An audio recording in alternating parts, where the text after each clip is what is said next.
Good evening, ladies and gentlemen. First and foremost, thank you very much for coming here on your Wednesday night. I'm sure there are plenty of things that you had plans, plenty of other things that you could have done, but you decided to come out and spend some time with us. It's greatly appreciated. Now, I have a question for you guys. Have you ever felt like slapping your boss? No, I mean like seriously, like not slapping them physically, but have you ever felt so frustrated that you just didn't know what to do? Their foot was just so far on your neck, you just wanted to quit? Now, I love my job. I love what I do.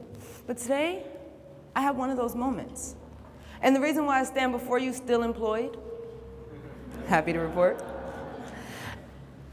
I hopped on the phone with my mentor. And I said, hey, Wendy, I'm feeling some kind of way right now.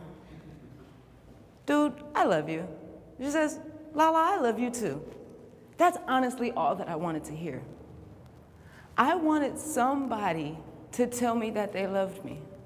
I wanted somebody who knew my heart to have the compassion to understand that that lady had me twisted. It's not her fault. I don't have a bad boss. She's actually a wonderful woman. And when I went back after talking to my mentor, I was able to establish a pretty good relationship with her. Had I not had a mentor, would I be here tonight? Or would I be on my way to the substation somewhere because I lost it just a little bit and let go? There's no telling.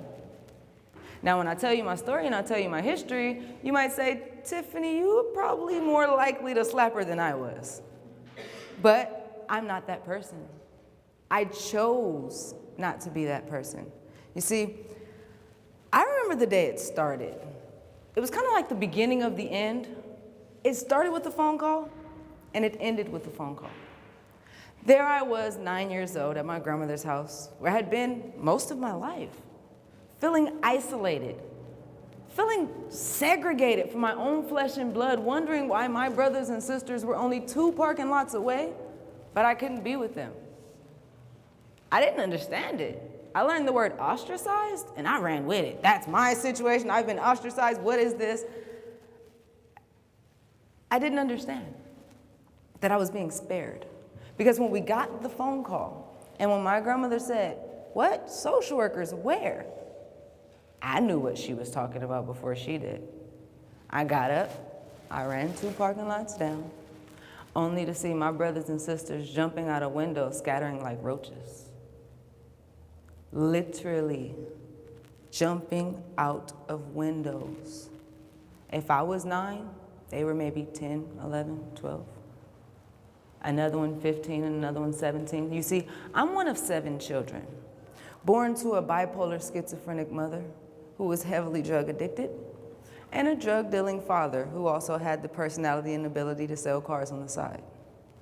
So I grew up in a situation that gave me every excuse in the book to do what most of our youth do, and that's fall through the cracks. But I also had my grandmother, who was an amazing woman who decided that she was gonna fight tooth and nail. She was gonna do everything that she could. She told me that I was beautiful every chance that she got. She told me that I was special every opportunity that came up that need be. You see, but my grandmother couldn't do it alone. Her love, as awesome as it just wasn't enough to keep me out of gangs. And that's why I spent 3-4 years of my life gangbanging. Her support was amazing.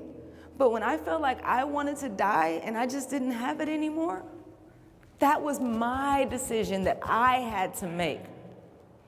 She wasn't on that roof with me. She wasn't standing there with that bottle of nitrate. Thunderbird was my thing back then, excuse me. Let me not misrepresent this. With that bottle of Thunderbird and Kool-Aid, she could not make that decision for me. I had to make a decision to live not only for myself, but for my siblings. I had to make a decision to be the difference that I wanted to see in the world. So I decided that if the world hadn't taken me out, if I had survived this and I had survived that and the other, why on earth would I take myself out? So I decided to live, and not just for myself. For all of those people who felt like I felt. Now, I don't know if you've ever felt helpless before. Some of you kind of agreed that you wanted to slap your boss before, so I feel like we might got a couple things in common here. So I'm just gonna run with that. But I felt helpless. There was nothing that I can do. My first time advocating was for my siblings, where I begged my grandmother to please get custody of my brother.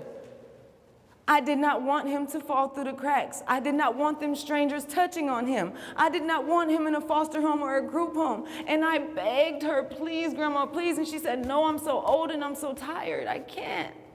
And I said, I'll help you. I will do everything that I can. And I called my sister and I said, Tiara, you gotta come, please, to help. Somebody. And my sister came and actually convinced my grandmother to get custody of my little brother, and I'm proud to say that that same little brother will be graduating high school in June.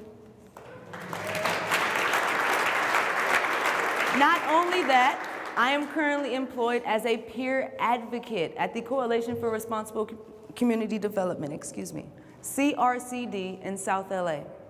And I am over 150 youth who go to our CRCD Academy between 18 and 25 that are working to get their high school diplomas. Now, we've had several asks this evening. And see, being that maybe it's because my circumstances were a little different, I have trust issues. So I can't ask you something and wait for you to give it to me later. I don't got that type of time. I gotta go tomorrow to this school and report to these kids that are depending on me. So my ask of you is to join me in changing lives. My position at CRCD is not to change lives myself, but to inspire young people to have a reason to want to change their own lives. And I invite you to that. I'm not gonna ask you, I am inviting you. What I need is mentors. Now, okay, I'm not gonna count everybody. But if I can get a good 5 to 10 people to commit to me to be the type of difference that has me standing here while a couple of my other siblings are single parents, struggling, on their way to the county building tomorrow, I'll be on my way to work. Now, you can join me or not, but for those who are interested in joining me, I'm just looking for a couple hands. I'm not asking you to go and be somebody's foster parent, although that would be nice. Anybody interested, holler at me afterwards. I'm not asking you for your wallet or to give me all your money. If that was the case, I'll be standing here with a gun and this would be a stick-up. Not the case. I am asking you to commit 1 hour a month at the very minimum to make a difference. To give your phone number to one of these youth. If you don't feel comfortable doing that, meet them at my office. But I need 10 people who are willing to raise their hands right now to be the youth. And then, because I'm very observant and I've been watching you guys and I see more than half of you have business cards, go ahead and slide those up to the front if you get a chance. Pull out that card, and I need to walk away with that before I leave tonight. I'm asking you to restore my hope in humanity because I cannot do this alone. I cannot do this alone. And I will not stop fighting this fight, and I will run myself into the ground if necessary.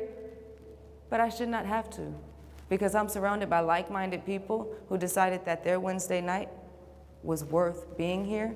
So I'm running on that assumption that you'll take this journey with me. You've been invited. No, nothing necessary. I'm just hoping that you'll be willing to make a commitment, a very minimal commitment to be the difference that we need in our community. Thank you very much. I'm awaiting those business cards.